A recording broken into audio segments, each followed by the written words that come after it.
সেই ছোটবেলার কথা এখনো মনে পড়ে রে বান্দা। মা আমাকে মেরেছে, আমি রাগ করে বাড়ির পিছনে গিয়া সন্ধ্যাবেলা বাগানে দাঁড়ায় দাঁড়ায় কান্না করি। আমার ছোট ছোট ভাই বোনেরা দেখিয়া আমার কাছে আইসা দাঁড়ায় গেল, হাত ধরিয়া ডান টানে আর বলে চলো ঘরে চলো। আমি কান্না করে মধ্যে যাব না। ওরা মনটা বেজার করিয়া যখন ঘরের দিকে যায়, হঠাৎ করে দেখি আমার মা কান্না করতে করতে হাজির। মা আমার সামনে এসে চোখের পানি ছেড়ে কাঁদে, আর কাপড়ের আঁচল দিয়া চোখের পানিগুলো মুছতেছে, আর বলে আর তোমাকে মারবো না, চল তুমি ঘরে চলো, আর মারবো না। এইভাবে ওমরের বোনের কান্নায় ওমরের দিলে কান্না শুরু হয়ে গেল। এইবার বোনের মাথায় হাত দিয়ে কয় কাঁদিস না রে বোন, তোরে আর আমি মারবো না, ওঠ আর কাঁদবি না। রক্তগুলো ওমরের হাত দিয়ে মুছাইয়া দেয়, আর ডাক দিয়ে কয় বোন, ঘরের মধ্যে ঢুকার সময় যে আমি কিসের আওয়াজ শুনলাম? বলে এটা তো আমার আল্লাহর কোরআনের আওয়াজ।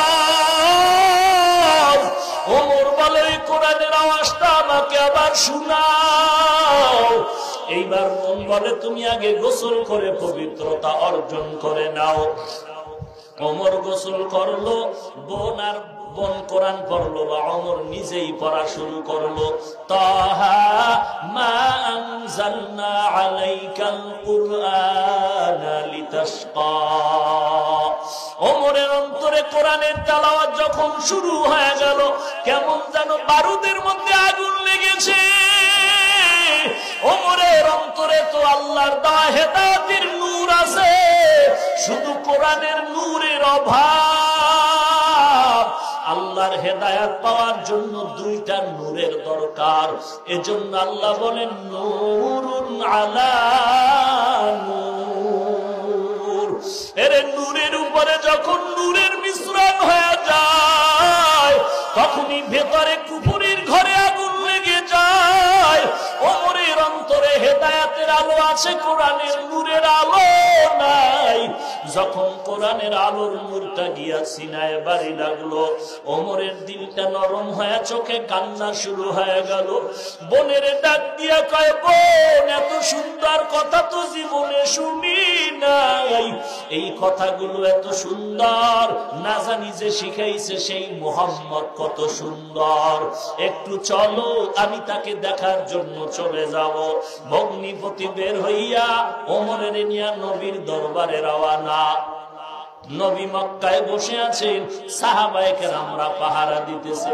ওমরের দেখিয়া নবীর কাছে গিয়া বলে, নবী ইসলামের বড় দুশমন আসছে, অর্ডার দেন এখনই মেরে ফেলবো। মায়ার নবী চোখের পানি ছেড়ে বলে খবরদার। কে আসছে? বলে ওমর। বলে ও আমাকে এখন মারার জন্য আসে নাই, নিজেই মরার জন্য রেডি হয়ে আছে। আমি আল্লাহর কাছে চোখের পানি ছেড়ে দোয়া করেছি, এই চোখের পানি বৃথা যাবে না। ওমরের আসার রাস্তা করে দাও। পয়গম্বরের সামনে ওমর গিয়া মাথা নত করে বলে, পয়গম্বর তরবারিটা নিয়ে আসছিলাম আপনার গর্দান কাটার জন্য, বেয়াদবি মাফ করেন, এই তরবারি দিয়ে আমার মাথাটা আপনি দ্বিখণ্ডিত করে দেন, তবে আমাকে জাহান্নাম থেকে বাঁচাইয়া আগে কালেমা পড়ে মুসলমান বানায় দেন। আল্লাহর নবী বলেন, ওমর তোমার হাতটা আমার বরকতি হাতের সাথে লাগায়া দাও। ওমরের নাপাক হাতটা যখন রাহমাতুল লিল আলামিনের হাত মোবারকে লাগলো, মায়ার নবীর মুহাব্বতের রুহানি পাওয়ার ওমরের ভেতরে যাইতে শুরু হয়ে গেল। সেকেন্ডে সেকেন্ডে ওমর কেমন যেন পরিবর্তন হতে শুরু করলো। কালেমা পড়া মাত্র তরবারি নিয়ে দাঁড়াইয়া একটা দৌড় দিয়া বাইতুল্লাহর কিনারায় গিয়া চিল্লায়া বলে, এরে বেঈমানের দল, এতক্ষণ আমি ছিলাম তোদের বন্ধু আর না, আমি এখন যখন নবীর হাতে কালেমা পড়ে মুসলমান হয়ে গেলাম, 39 জন মুসলমানের পরে আমি ওমর 40-এর কোঠা পূরণ করে ফেললাম। এখন যদি কেউ ইসলামের বিরুদ্ধে কিছু বলো, আমি ওমরের তরবারি ফয়সালা করে দিবে। আমার নবী দোয়া করেন এই ওমরের জন্য। এরে নবীর উম্মতের দল, আল্লাহ পাক সেই ওমরকে এমন দামি আর সম্মানিত করলেন, অর্ধ দুনিয়ার বাদশা আল্লাহ ওমরকে বানায় দিলেন। সেই ওমর আল্লাহর কাছে চোখের পানি ছেড়ে কান্না করেন। 10 জন সাহাবা দুনিয়াতেই জান্নাতের টিকিট পেয়ে গেলেন। এই 10 জনের ভেতরে দ্বিতীয় নাম্বার হযরত ওমর। জান্নাতের টিকিট পাইয়াও হযরত ওমর চোখের পানি ছেড়ে কান্না করে। কান্নার কি কারণ? একটাই কারণ, আল্লাহর ভয়। আল্লাহর ভয়, আল্লাহর ভয়ে ওমর কাঁদে। আবু হুরায়রা রাদিয়াল্লাহু তাআলা আনহু বলেন, জান্নাতের টিকিট পাইয়া কেন কাঁদেন? ওমর বলে, ভয় লাগে কোন আমলের কারণে যদি আল্লাহ বেজার হয়ে যায়, তখন আমার জান্নাতের টিকিট আবার ক্যান্সেল হয়ে যেতে পারে। তখন আমার হাসরে কবরে কোনো উপায় নাই। দুনিয়াতে কান্না ভালো, কবরের কান্নার থেকে, হাসরের দিন কান্না থেকে দুনিয়াতে কান্নাটাই আমার বড় ভালো কান্না। ওই হাসরের দিন কান্নার কোনো দাম নাই, কারণ দিন কান্না থাকবে না, চোখ থেকে রক্ত বের হওয়া শুরু হয়ে যাবে। সূর্যের গরমে মাথার মগজগুলো টাস টাস করে ফেটে যাবে, জমিনটা তামা হয়ে যাবে। ওই কঠিন মুসিবতের সময় আমার আপন বলতে কেউ থাকবে না। অত ওই দিন মুসিবতে না পড়ার থেকে আমি এখন থেকেই কান্না করে যাব। কিয়ামতের ময়দানে হতে পারে আমার চোখের পানির উসিলায় আল্লাহ আমাকে মাফ করে দিবেন। ইয়া আইয়ুহাল্লাযীনা আমানুত্তাকুল্লাহ ওয়া কুনু মা'আস সাদিকিন।